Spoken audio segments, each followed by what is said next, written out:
الإسلام ديني ومحمدا رسول الله. Yaitu, Assalamualaikum warahmatullahi wabarakatuh. Izin bertanya Ustaz, saya selalu berdoa untuk selalu dipertemukan bulan Ramadan. Tapi pada saat bulan Ramadan tidak bisa mengisi dengan ibadah yang maksimal. Lalu bagaimana kiatnya Ustaz supaya tidak menyesal setelah tinggal bulan Ramadan? Terima kasih. Baik, untuk Bapak Endang dan untuk kita semua, semoga Allah senantiasa memberikan istiqomah dalam diri kita untuk mendekat kepada Allah dengan cara yang baik. Ada dua hal yang ingin saya pisahkan. Yang pertama, tidak bisa beribadah secara maksimal. Ukuran maksimal itu apa? Jangan kita mengukur ukuran ibadah kita dengan ukuran ibadah orang lain. Karena perangkatnya bisa berbeda. Seorang Adi Hidayat dengan seorang fulan yang lain misalnya, karena orientasinya bisa beda, ya, dalam rangka mendekat kepada Allah, bisa dengan cara yang tidak sama. Itu yang dimaksud Quran surah kedua Al-Baqarah ayat 148. Walikulli wijhatun huwa muwalliha fastabiqul khairat. Dan setiap umat itu, setiap diri itu bahkan, itu punya orientasi ibadah yang mungkin tidak sama. Ya, ada yang senang tahajud, ada yang senang puasa, ada yang senang baca Quran, ada yang senang sedekah. Dia mencari surga dengan puasa, pengen masuk lewat pintu Ar-Rayyan. Dia pengen masuk lewat pintu Quran, pengen ngasih mahkota ke orang tuanya. Ada yang masuk pengen lewat pintu sedekah. Mungkin berbeda-beda. Dan kemampuan untuk bisa melakukan itu pun diberikan oleh Allah dengan potensi yang berbeda-beda. Kayak Bilal melihat Ali bin Abi Thalib lewat ilmu pengetahuan. Uthman lewat harta benda, makanya rajin sedekah. Bilal melihat, harta sudah ada Uthman, ilmu sudah ada Ali, kedudukan sudah ada Omar, sudah ada Amr bin As, maka Bilal konsisten dengan adzan saja dengan tenaga.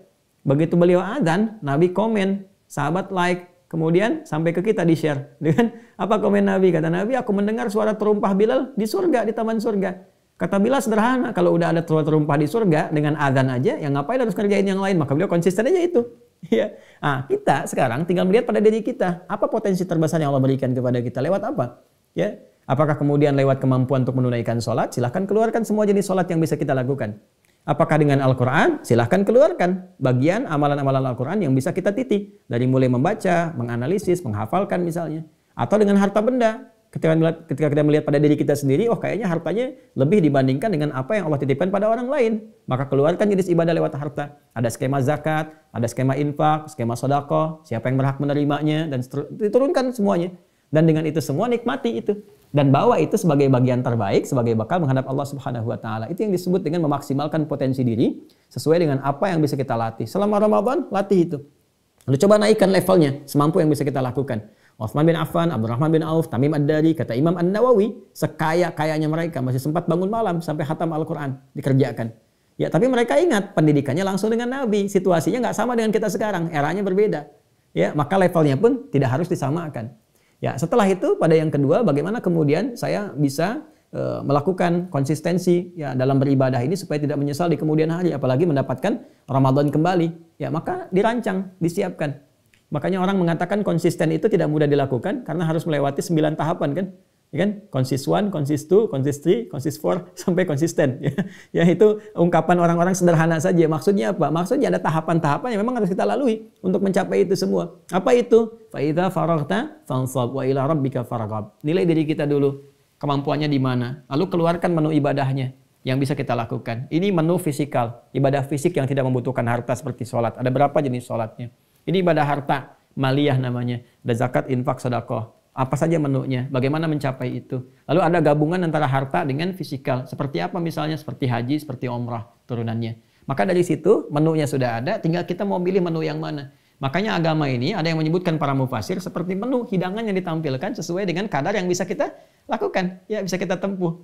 Ya, dari sini kalau kita sudah paham arahnya, lalu tinggal istiqamah, komitmen, lakukan itu konsisten sampai dengan wafat. ثم استقاموا تتنزل عليهم الملائكة ألا تخافوا ولا تحزنوا وأبشروا بالجنة التي كنتم توعدون. Maka Allah langsung memberikan komentar dan menghadirkan firman ya dengan orang-orang yang konsisten dengan apa yang telah ia pilih itu. Ketika ia pilih demikian, maka Allah turunkan malaikat untuk menjaga dia supaya istiqomah di jalannya.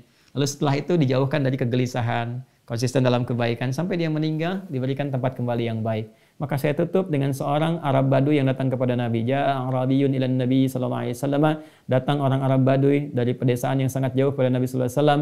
Kemudian beliau berkata, bima ma'na ya Rasulullah, alimni amalan basitan yudkhilul jannata. Ya Rasulullah, ajarkan aku yang simpel saja, yang penting masuk surga. Hebat, kata para komentar ahli hadis, komentator, mereka mengatakan hebat orang ini, modal sedikit pengen keuntungan banyak. Dan itu prinsip ekonomi ya. Ya, yang penting ajarin jangan yang panjang-panjang, yang ribet-ribet, simpel tapi bisa masuk surga. Maka diajarkan oleh Nabi yang pokok saja. Ini sholat yang pokok. Kalau engkau ingin tambah dengan yang sunnah, silahkan. Ini yang pokoknya ini, sholat 5 waktu. Ini ibadah zakat, ini puasa Ramadan, yang pokok saja. Tambahannya ini, illa antatawa. Kalau engkau mau tambah, silahkan. Maka apa komen orang Badui tadi? Dia katakan, ya Rasulullah, saya akan kerjakan yang pokok aja. Jadi selama hidupnya orang ini tidak mengerjakan yang sunnah.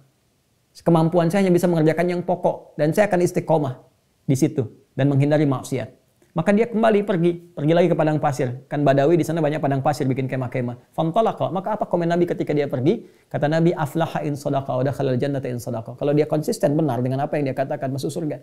Jadi ibadah agama ini nggak ribet sebetulnya. Ya, peluang untuk ke surga itu terbuka luas gitu. Ya, peluang untuk nyaman tuh terbentang luas. Tapi persoalannya begini, orang Baduy itu kan tinggal di padang pasir, di kemah-kemah. Dia mudah meninggalkan maksiat. Apa yang mau dilihat di padang pasir? Yang ada cuma unta, cuma macam-macam dan sebagainya. Nggak kelihatan, dari pandangan bisa dijaga, pendengaran bisa dijaga, Google mungkin belum tembus ke sana, bikin status nggak mampu dilakukan, ya kan? Maka dia bisa menjaga maksiat sehingga konsisten dengan yang pokok. Dia nggak bisa sholat sunnah karena begitu malamnya bangun, badai datang. Dia konsisten dengan yang pokok. Tapi komen Nabi itu yang sangat luar biasa. Ya, legasi tertingginya adalah ketika kalimatnya keluar. Kalau dia konsisten, masuk surga. Maka sekarang kita tinggal melihat, kita itu bisa apa yang dikerjakan, yang ideal bagaimana, yang tak mampu dilakukan, jangan dipaksakan. Karena la yukallifullahu nafsan illa wus'aha. Kalau konsisten dengan apa yang kita bangun seperti itu, punya rencana yang baik, mudah-mudahan Allah berikan taufik, dan sampai kita pada posisi yang telah Allah rahmati. Saya kira itu yang bisa saya uraikan di kesempatan kali ini. Boleh jadi mungkin ada ragam pertanyaan yang lain yang dihadirkan, namun barangkali bisa kita ulas dan diskusikan di kesempatan yang berbeda. Allahu Rabbi wal Islamu dini wa Muhammadan Rasulullah.